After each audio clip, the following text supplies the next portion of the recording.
think we can also start recording now for others so that they can have access. So thank you so much. I mean, I got the invite to come and talk about this topic, and I'm very always enthusiastic about anything data engineering in Microsoft Fabric. Um, so a little bit of introduction about me. Currently, I work as a data analyst in Fincra, and I do a lot of data engineering alongside my work. So currently, I'm a certified fabric data engineer and analytics engineer. I also do a lot of volunteering. I work as a community manager with the data engineering community.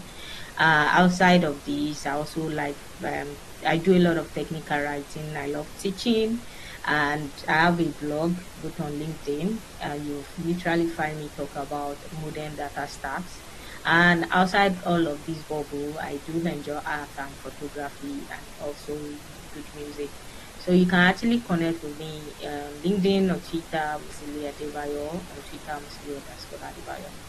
So let's get started. Please, at any point, if I'm not audible, kindly let me know, please. Okay. So the story behind Microsoft Fabric. For today, that's actually one of our agenda. I'll also be talking about insights into Microsoft Fabric, the workflow, the data ingestion and data storage, the use case for African business, why you should consider Microsoft Fabric, what about the licensing cost and the best practices when using Microsoft Fabric. So to start with, so the story behind Microsoft Fabric is the fact that many companies, I imagine a city where every neighborhood has its own rule and road. I mean, finance has a spreadsheet, marketing use social media, the operation team collects IoT data, the IT run databases, but none of them connect. So that is one of the challenges that business face. So when you look at this image on the right, you can see an image of what Microsoft Fabric offers. From a Microsoft core view, we're talking about security and governance. Under it, we have a one lake that now house this 8 intelligent data foundation. We're talking about data factory, data engineering, data warehousing, data science, real-time intelligence, database, industry solution, and Power BI. I'm sure a lot of us are already familiar with Power BI. So the whole idea behind Microsoft Fabric is that Microsoft teams thought of, okay, each data team in different companies. So I'm talking about data engineers, data analysts, data architects, data scientists. Everybody is doing their thing in their own space. I mean, why don't we create a unified SaaS tools that can bring everybody together in one place? And that is how Microsoft came to be. So think of all these cities that lead to different roads, and they are now eventually connected in one place.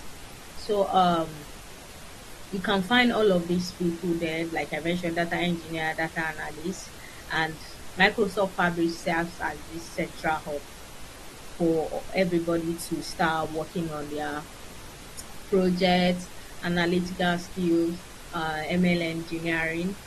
So moving on, I want to actually show some insight into the various Microsoft Fabric workflows that I mentioned earlier.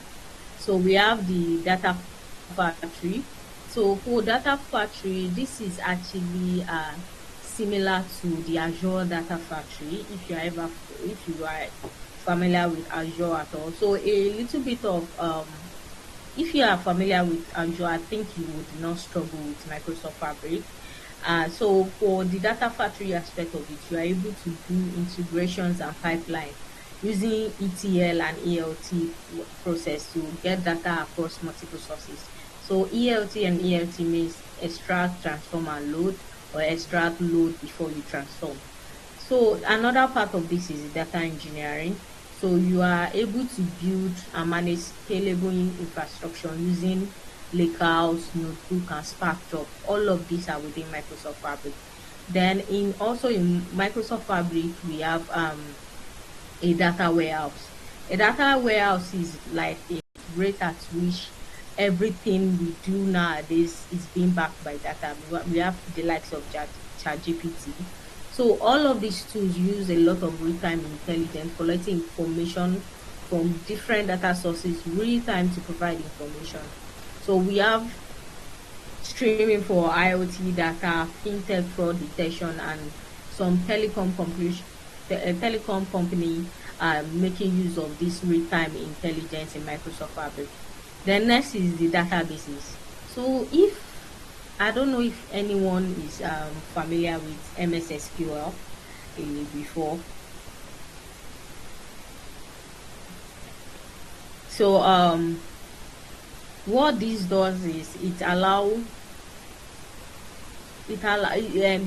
Fabric database is also similar to this MS SQL. They just brought it into Fabric, so you are able to fully manage your data, in the storage and do a lot of transaction workloads. All of this is now stored within the one lake with automatic backup.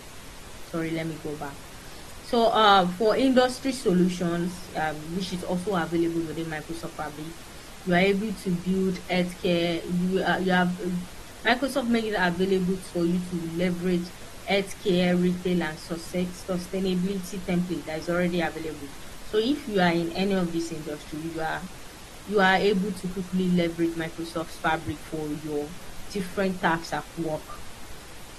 And lastly, Power BI. A lot of us are familiar with this. I mean, some of us use it on a day-to-day to do a lot of data analysis for our team, to understand data after our data has been uploaded, has been what's the word I'm looking for? I'm not trying to use technical word.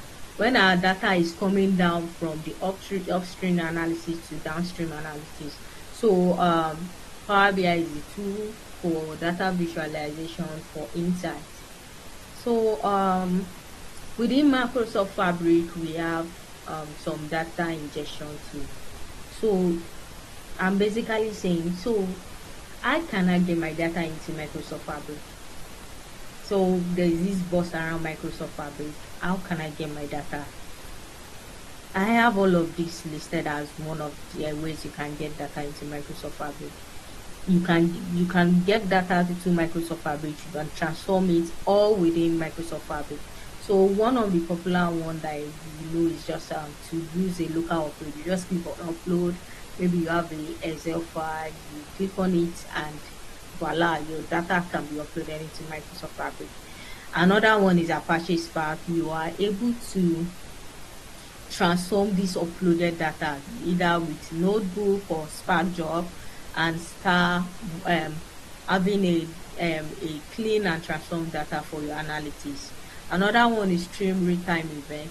Stream real-time events with event stream. This is also a part of getting data into Microsoft Fabric using the real-time intelligence. We have the data pipeline, which is also very useful when you are trying to orchestrate data and job into Microsoft Fabric. You can also use the get data that is available in the event house. This is also related to real-time intelligence. I mean, data that is coming in every second. Then we have the SQL analytics endpoint. This allows you to query data as they come and go. Then finally, we have shortcut and mirroring. These shortcuts allow you to take your data from one source to another. Like it's more like a data is in source A and you are trying to move it to source B. Just like that. For example, you can have a data in a warehouse and you want to move it to a lakehouse. All you have to do is just leverage the power of shortcut. Then just like the name mirroring is just like, when we look at ourselves in the mirror, we're able to see a replica of us on the other side. So in what use case will you use any of these method or tools and techniques to load and explore your data in Microsoft Fabric? So in a case where you want to upload a little data, I mean some maybe small Excel file, Excel sheet, you can use the local upload. In a case when the data is specific and you want to use a specific connector, you can use the data flow that is available within Microsoft Fabric. But in a case where you are working with millions of rows, You can use the copy tool in data pipeline to bring your data in. You are also able to do a lot of complex. So the thing is, I have a lot of people coming to me like, okay, I want to learn Microsoft Fabric. How can I get started? Or my company want to leverage Microsoft Fabric. How can we get started with it? I mean, a lot of us already use Power BI, either personally or through our workplaces. But this sort of explain the kind of capacity you need to go for. So Microsoft usually have this in P before, but because of Microsoft Fabric, they now change it to F. So it ranges from capacity F2 to capacity F2014. So what does this mean? Depending on the compute engine that you need. I mean, there are just some small company that is just starting out that you don't need a lot of workload. So we can use something like F2 capacity or F4 capacity for your data growth. And also, Microsoft Fabric also encourage cost predictability. So you are able to use their pay as you go capacity, so that as you work on this or you work on your personal project, you are able to scale. Maybe before you thought that F2 capacity would be enough, you can quickly switch to F4. Okay, you are working on F4, you can move to F8. And for people that are now trying to actually try Microsoft Fabric, I mean, currently I use the trial version, and I'm able to actually practice some of the skills that I currently put out, project that I work on. So it is, I actually add this disclaimer here to let you know that any capacity that is smaller than F4, you will not, it require you to have a pro or premium per user license for Power BI trial. So that's that. So considering Microsoft Fabric, I do these five things. So I imagine myself, okay, or my company, we want to adopt Microsoft Fabric. So what do we need to do? So I sort of break it down to one, assess technical expertise and infrastructure. So to be honest, I'm being frank with you, a lot of us might be already be familiar with Power BI, but then for you to do more, I mean, do all of this intelligence too, I mentioned it earlier, you will need to have a core analytics and engineering skill. For example, data factory. And to be honest, as much as Fabric look like it's a very simple tool, it's not actually a plug and play. You need to improve on your skill a lot. And for the ingestion tool that you are required to use, you have to look at your data. Okay, what are my use case? Which of these ingestions tool that would work for us? Also, within Microsoft Fabric, you need to understand that, okay, what's going to be the development cycle if we are doing any data engineering project in Microsoft Fabric. I mean, standard, getting your data from source to the destination, you have to take it through different process. First you have the data in its raw form, then you test it and make sure that you improve the data quality to transformation, and eventually you move it to production. So typically in Microsoft Fabric, you always move your data through a dev life cycle, a test life cycle, and finally a production workspace, so that everybody in your team can start leveraging that particular data set. So it's, I also had there that you should avoid staging table, so that you can save yourself from the headache of governance and data knowledge issue. So I also include that if you plan to implement, it's very important that you implement CI/CD early to prevent delay and broken data pipeline. So another thing you want to look at is understanding compliance and security. So one thing I like Microsoft Fabric for is it has this Microsoft purview for data governance and security. So you are able to provide row level access in your warehouse, in your lakehouse, in your Power BI. So this is saying that not any other person can access my data in Microsoft Fabric. And for this purview, you are also able to prevent data prevention loss. And within the same compliance and security, you're able to enforce. So you also want to look at yourself critically. I mentioned this before.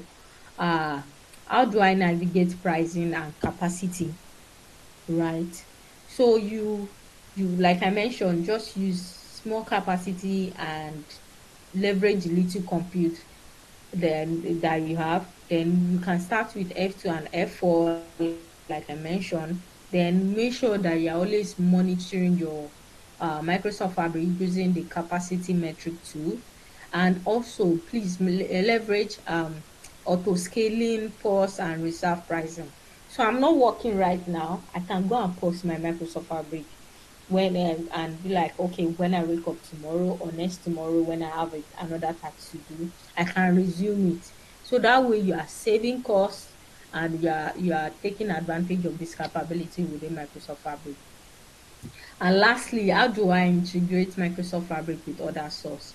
So you can actually integrate Microsoft Fabric with a lot of external tools such as Orchestra, Airflow, especially when you are doing data engineering tasks. So in a case you want to make sure that there's continuous uh, success between your data pipeline deployment from source to destination, Microsoft Fabric also allow that. Also, one issue that is common is when you are working with a Microsoft Fabric, you want to make sure that you are looking at the region. So you have to make sure that you use the closest region to you. So I cannot be in Nigeria and I want to pick a region that is outside of Nigeria. That is higher cost. The closest region to us, if I'm correct, is South Africa. So why will I go and pick USA when South Africa is close by?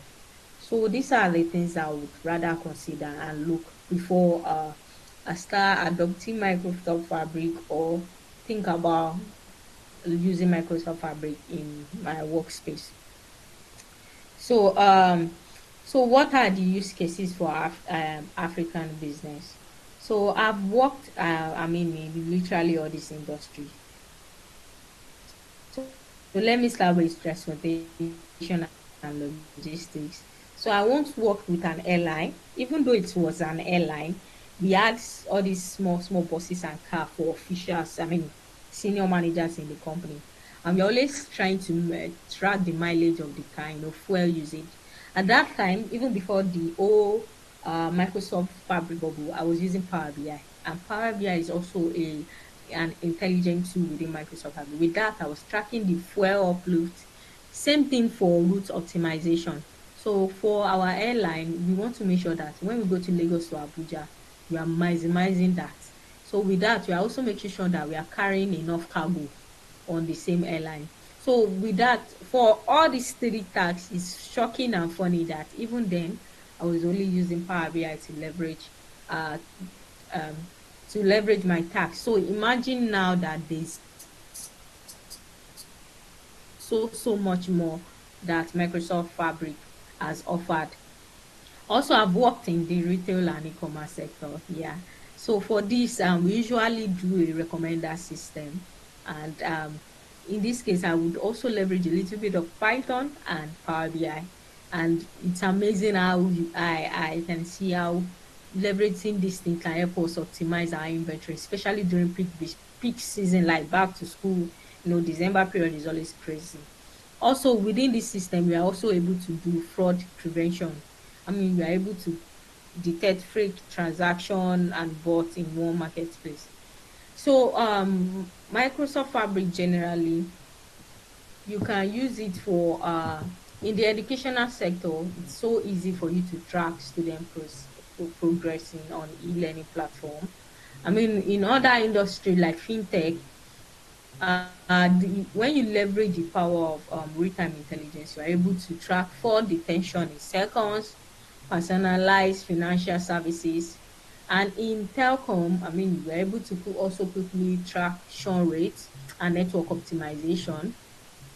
In healthcare, in Microsoft Fabric already, they have a unified healthcare solution. So with that, we are also able to quickly have a unified patient data, and immediately, I mean, from your source to Power BI, you are able to do predictive analysis leveraging Microsoft Fabric Notebook, and finally do your visualization in Power BI.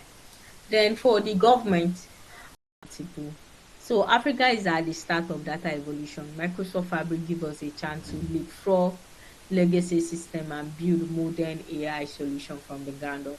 So for you and I, it is now is a good time for us to skill up in Microsoft Fabric. And as a business leader, we can also try and look at the capability of Microsoft Fabric in our workload, and how it can help, how we can leverage it to improve our predictive and descriptive analysis at work. Also, for everyone, we just need to start thinking of data not just as a record, but as a growth engine. So finally, for best practices for businesses, I would say we should start small and scale big. Like I mentioned, start with smaller capacity, and then as your business grow, you can use you can scale up to bigger capacity. Then you also want to leverage the single source of truth, which is one lake. Within one lake, we have like 8 different intelligence tools. We have warehouse, data warehouse, real time. All of this is available for our businesses, and also leverage real time, incremental and real time loading. So you want to know, okay, this data that we have in this particular source, how often do we want it to be, how often do we want it to be available? Is it hourly? Do you want it to be batched? That way you can easily save cost and know what you need. And if in a case, for example, if you work in a financial sector, you want to leverage the real-time loading, which is the real-time intelligence, where you are easily able to detect any fraudulent activities almost immediately when that happens. Also, within Microsoft Fabric, we have industry solution like e-commerce, healthcare, and this is something that is available within Microsoft Fabric. Then finally, for safety, security, and compliance, I mean ethical use of your data, all of this is available in Microsoft Fabric within the Microsoft purview. And I think this sort of conclude my presentation. I don't know if you have any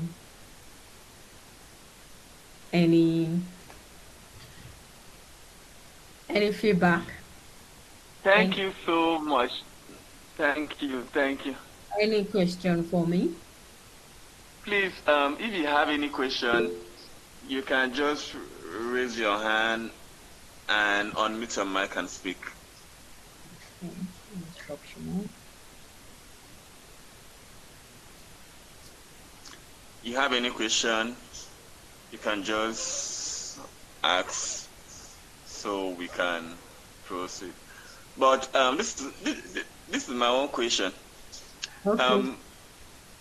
How long does it take for one to get acquainted with the platform? Like, can you get acquainted with the platform in a week or two? Like, what is the duration? Like, I want to start out in Microsoft Fabric. How long does it take for me to navigate to be able to master the platform? I don't know if you understand. Yeah, I do. So one thing I do say is um once you maybe okay, I always encourage people to first understand the fundamental. So Microsoft Fabric, it would allow you to either be a data analyst, a data engineer, or a data architect. So if you are opting for a data analytics track, first understand the fundamental, what's required of me to be a data analyst, what are the things I need to deliver to the stakeholders, or what are the basic things, that foundational sticks down skills that I'm supposed to have. So for me, I would say Microsoft has also made this easy. So immediately we leave this call, we'll go to Microsoft Learn and say getting started with Microsoft Fabric, you would see a different learning path. And that way, you can learn at your own pace. And it's so curated to the extent that for each module, once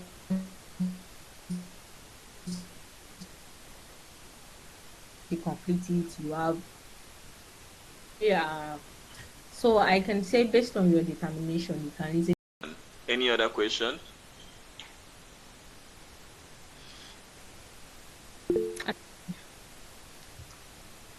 Please, you Hello. can unmute your mic and speak. So we have two hands. So give your Okay. you can start. Then the next person will proceed. All right. Hi, Musili. Thanks for a very brilliant presentation there. So, so I wanted to ask, do you have any resource you can recommend to start learning Microsoft Fabric? Yeah, like, and as regard the exam as well, so how can somebody equally apply for the exams, right? Probably what kind of project should someone start with, you know, if you want to pick up Microsoft Fabric, yeah, and add that to the list of tools that you've learned.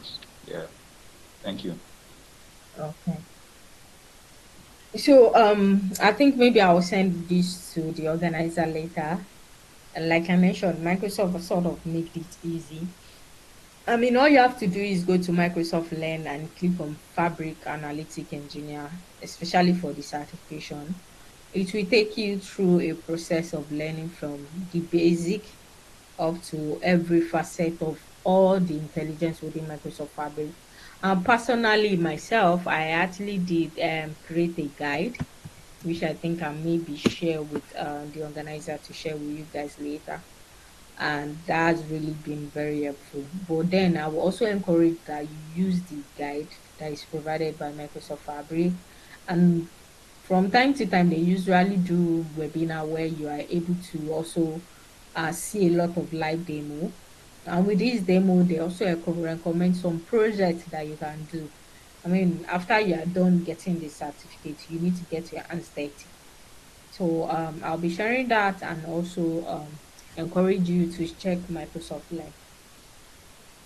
Yeah, I think there's one and up. I think Olusegun already asked something.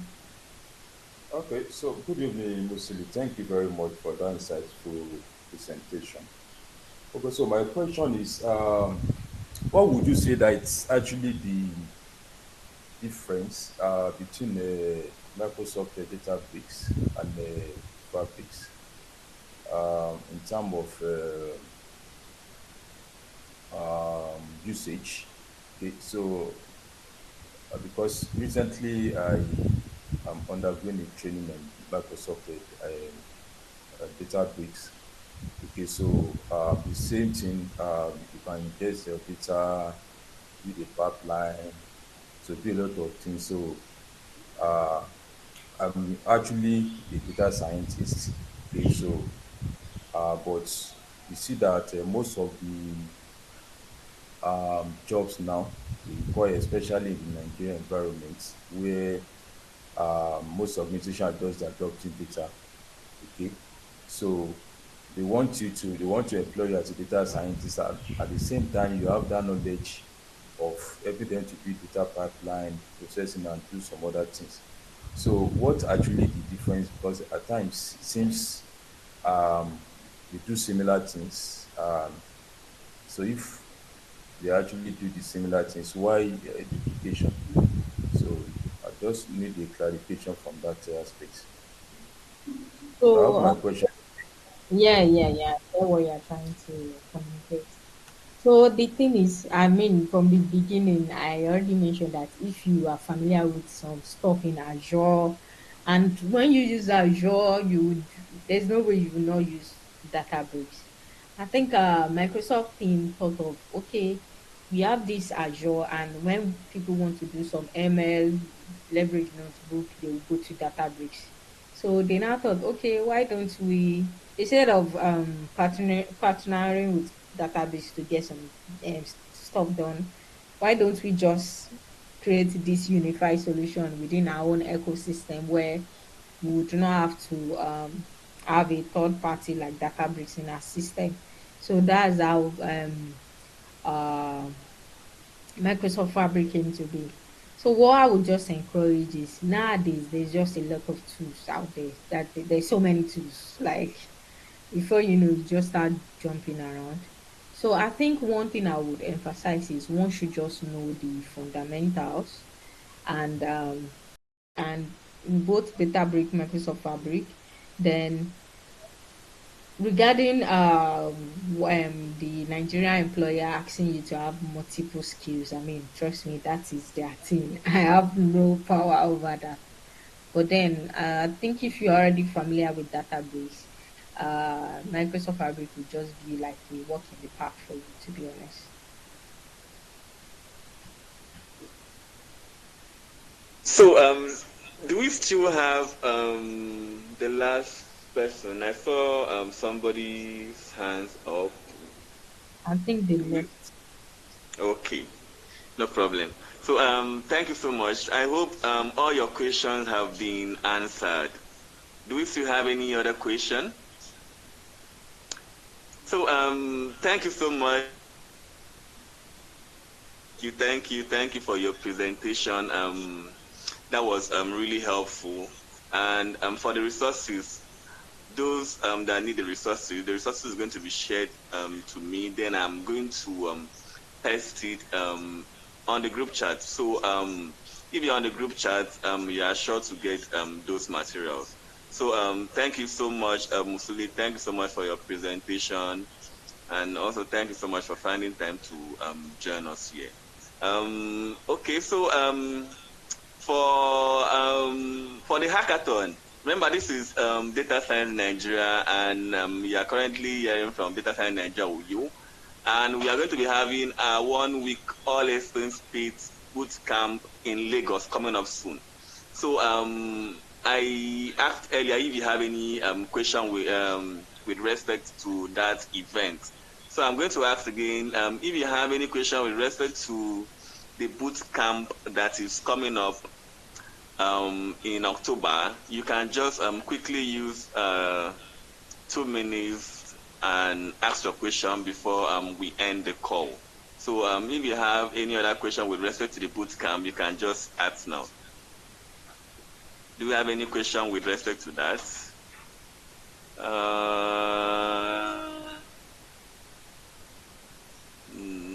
No question. So, Musli, thank you so much for joining us. Thank you for sparing our time to speak on this webinar. We hope to hear from you in the future. Thank you so much for everyone that joined, has spared our time to join us. Thank you so much for joining us. We hope to see you next time. Bye. Hi, thank you everyone.